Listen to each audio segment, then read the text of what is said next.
呢間嘢賣48萬，喂大佬你睇下呢啲地方，哇唔得啦！最近經濟唔好，手上有一啲閒錢，但係又唔多嘅話，想投資保值，覺得存定期又覺得佢嘅利息唔多，咁你買美股咧，最近泡沫又覺得大啊，咁好啦，咁今日咧阿添就受到業主嘅委託，睇幾間10零萬嘅一線海景房啊，咁大家睇呢度景。呢個就係我哋成個小區接近沙灘呢個位置啦。咁好啦，咁我哋陣間就直接上去睇下我哋10零萬，而且有民宿託管，並且每年有租金收嘅一個海景房，到底係咩樣？我哋出發。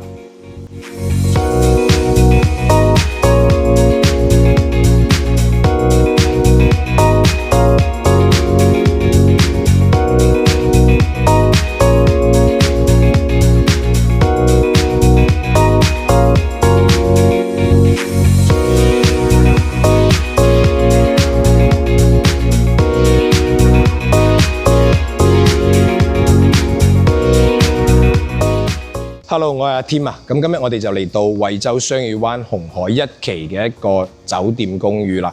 咁我哋而家見到呢個成個就係我哋嘅酒店嘅大堂啦。佢嘅樓高係非常之高嘅。咁喺阿添左手邊咧，佢係有個海景餐廳嘅。咁佢就可以邊食住飯邊睇到我哋嘅海景㗎。咁啱先阿添嘅視頻入邊咧都見到我哋海景係非常之靠近嘅。咁喺我哋嘅左手邊就基本上有啲便利店啊各方面嘅嘢啦。咁再過到嚟呢邊就係我哋酒店 check in 嘅一個位置啦。酒店成個大堂係非常之闊落嘅。咁但係今日咧就唔係咩節假日，所以佢嘅人就唔會比較多。因為紅一咧佢嘅價錢嚟講係相對比較低少少嘅。好老實講，佢嘅質量啊各方面肯定就唔會好似潭悅都喜啊或者潭悅豪生咁相對咁高檔，人流咁足嘅。咁但係呢度咧就比較適合一啲過嚟追求性價比、過嚟純衝浪嘅人士會比較多。咁我哋而家就直接上去我哋嘅房睇下到底係咩情況。好啦，咁我哋又上到嚟啦。咁上到嚟我哋紅海1期一個大單間嘅位置啦。咁喺阿添左手邊係一個開放式嘅廚房啦。咁基本上係唔可以用明火，只可以用電磁爐嘅。咁阿添都見到啦。咁佢抽油煙機啊各方面啊都係用老闆家電嘅。咁呢個牌子係相當之唔錯嘅，咁呢邊啲櫃啊，全部都係冇問題，都可以裝到嘢。咁但係我哋過嚟旅遊度假就好少會用到呢啲咁嘅情況啦。咁再過到嚟阿添右手邊，一入到嚟最吸引人就係呢個浴缸啦。呢個浴缸雖然佢唔係好大，但係咧如果你過嚟旅遊度假玩2、3日咁上下咧，咁浸一浸完全冇問題嘅。過到嚟就係我哋一個洗手台位置，咁見到啦，洗手台我哋已經配備好晒所有嘅牙膏、牙刷啊、生活用品啦。因為而家目前係有民宿託管緊嘅。過到嚟呢邊就係我哋淋浴區同埋我哋廁所嘅位置，係一個乾濕分離嘅，做一個趟門式結構嘅。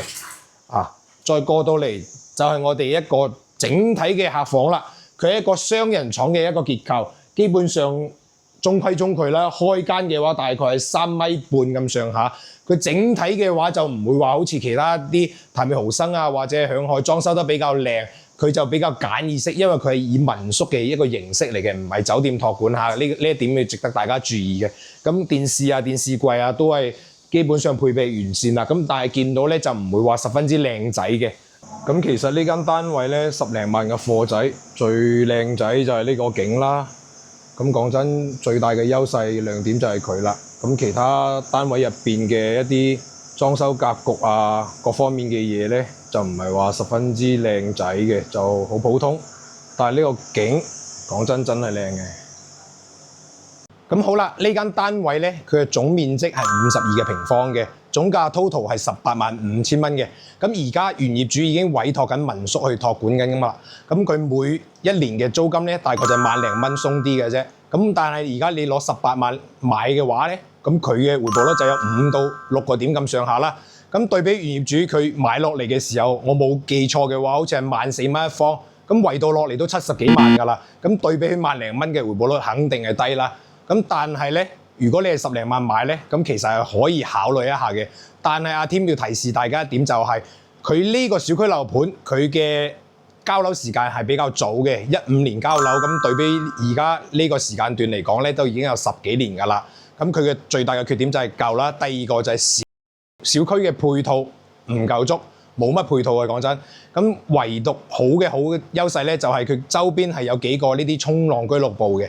咁好似呢啲單位啦，就比較適合一啲純衝浪嘅愛好人士過嚟居住㗎啦。咁如果你話好似幾個情侶咧，可能就會揀相對高級少少、高 level 少少嘅一啲酒店住啦。但係呢度就係實用性係比較高嘅一個小區樓盤嚟嘅。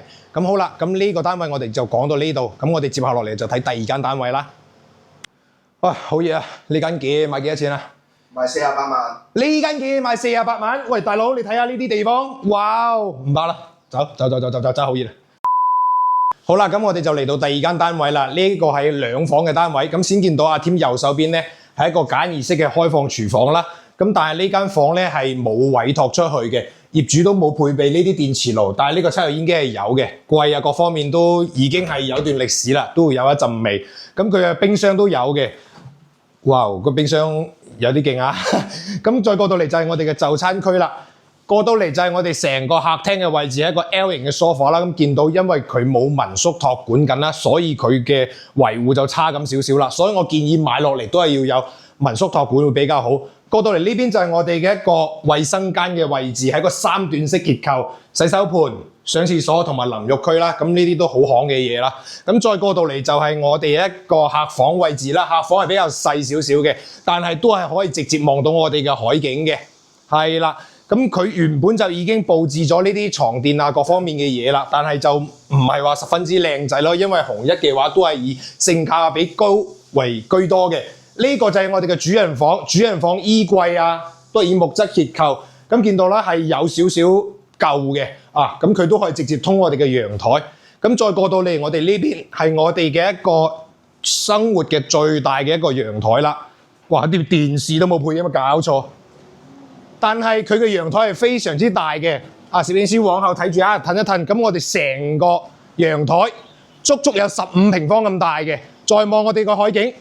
啊！佢係一個低樓層，咁我哋見到啦，我哋成個海岸線都係非常之靚仔嘅。咁但係咧，呢間房嘅面積係講緊80方，業主就已經賣過去差唔多50萬、48萬幾啦。咁講真，阿添只不過想大家睇下呢啲戶型。如果講真，我覺得性價比就唔係好高啦。如果業主接受現實啊，賣翻30零萬咁嘅總價咧，咁我覺得係可以考慮，而且佢冇委託民宿託管嘅，佢嘅劣勢就好大啦。因為你冇人住嘅話，成間房嘅霉味啊，冇咩人氣，所以阿添呢間房就以為對比俾大家睇一睇。咁如果真係有需要嘅，其實可以揀啲其他樓層啊，或者相對平少少嘅，等佢降咗價落嚟，買落嚟再委託我哋嘅民宿去管。咁呢啲大嘅2人房咧，大概1年嘅租金會相對高翻少少，接近2萬啦，但係挨唔到去2萬蚊嘅。咁回報率都係5個點左右有咁上下啦。咁我哋嘅大單位就睇到呢度啦。我哋陣間就再落去睇下我哋係到底係咩情況。拜拜。咁好啦，基本嘅樓盤單位我哋睇完啦。咁阿添而家落到嚟就見到我哋成個小區樓盤。咁而家就要重點分析一下佢嘅劣勢啦。咁首先第一個，佢嘅小區係比較陳舊咗少少嘅。佢嘅收樓時間係2014年最早一批。咁逐漸到2017年先至係收完樓嘅，咁對比成個市場嚟講，已經有將近10年嘅時間啦。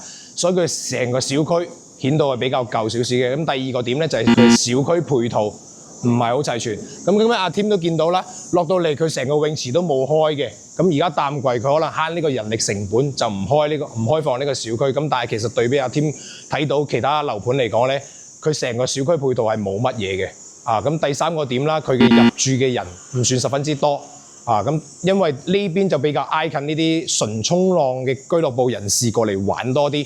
咁基本上你話2-3日過嚟旅遊啊，親子旅遊式嘅就會好少入住呢啲咁嘅類型嘅酒店啦。咁但係佢而家講緊嘅價錢就非常之平，因為原業主啊講緊當時係13,000到15,000蚊1平方嘅，買落嚟50方咁上下，已經要去到60-70萬、70-80萬啦，甚至。咁但係而家業主委託我哋賣，只需要10零萬，18萬到19萬咁上下，就可以買到一間50零方，講緊租金1年嘅租金大概萬零蚊嘅租金嘅。咁佢有好有壞啦。咁睇下各位觀眾點去理解你自己去諗一諗，考慮一下。咁今期嘅節目就到而家啦。咁如果有想要了解更多關於雙魚灣順寮十里銀灘嘅一啲單位又好，海景房又好，可以直接訂閱阿添，關注阿添。如果想實地嚟睇房，睇下呢啲10零萬嘅貨仔到底係咩情況，咁可以掃上面阿添嘅 QR code 聯繫阿添過嚟實地睇房。咁好啦，今期嘅節目就到而家啦，拜拜。